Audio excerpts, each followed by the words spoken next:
আজকে আমি তোমাদের সঙ্গে শেয়ার করব রুই মাছের ঝোলের রেসিপি।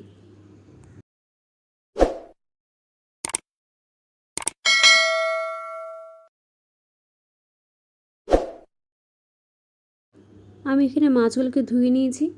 ধুয়ে নুন আর হলুদ মাখিয়ে নেব।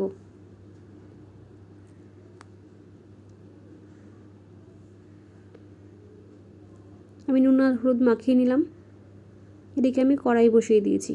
কড়াইতে দিয়ে দিলাম সর্ষের তেল। তেলটা গরম হয়েছে, আমি এখন এক এক করে মাছ ছেড়ে দেব। দেখো সবগুলো মাছ আমার ভাজা হয়ে গেছে। এখন আমি ভেজে নেব আলু। আমি কিন্তু মাছের ঝোলে আলু অ্যাড করেছি। এই আলুর মধ্যে দিয়ে দিলাম নুন দিয়ে আমি এটাকে ভালোভাবে ভেজে নেব। ঢাকা দিয়ে দিলাম। তো দেখো আমার আলুগুলো কিন্তু ভাজা হয়ে গেছে। এখন আমি ওই তেলের মধ্যে দিয়ে দিলাম দারচিনি আর এলাচ, আর দিয়ে দিলাম সাদা জিরে, আর দিয়ে দেবো তেজপাতা।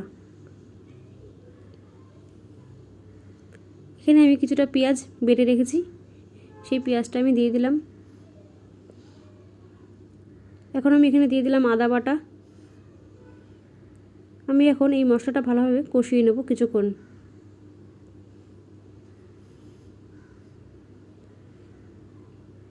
এখানে আমি একটু গরম জল অ্যাড করেছি। এই মশলাটা কষানোর জন্য গরম জল দিয়েছি, কারণ হচ্ছে কোনো গন্ধ যাতে না বেরোয় কাঁচা পেঁয়াজের। এখানে আমি দিয়ে দিয়েছি টমেটো। এখন আমি মশলাটা ভালোভাবে কষিয়ে নেব। এখানে আমি দিয়ে দিলাম নুন, দিয়ে দিলাম হলুদ গুঁড়ো, দিয়ে দিয়েছি লঙ্কার গুঁড়ো, দিয়ে দিলাম জিরের গুঁড়ো। আমি আবারও কষিয়ে নেব মশলাটাকে। আমি এখানে কিছুটা জল অ্যাড করব, গরম জল দেব। এখন আমি মশলাটা কিছুক্ষণের জন্য কষতে দেব।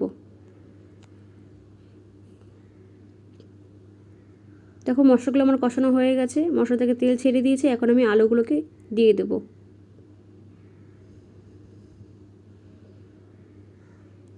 আলুগুলোকে দিয়ে আমি কিছুক্ষণ কষিয়ে নেব। দেখো আমার আলুগুলো গলে গেছে। এখন আমি এখানে গরম জল অ্যাড করছি।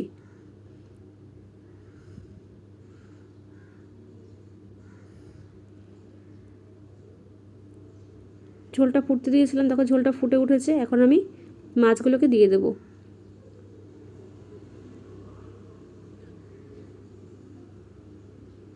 আমি সবগুলো মাছ দিয়ে দিলাম।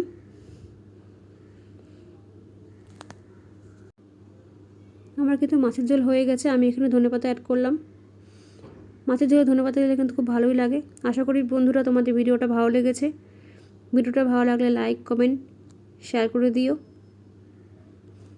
দেখা হচ্ছে পরের ভিডিওতে।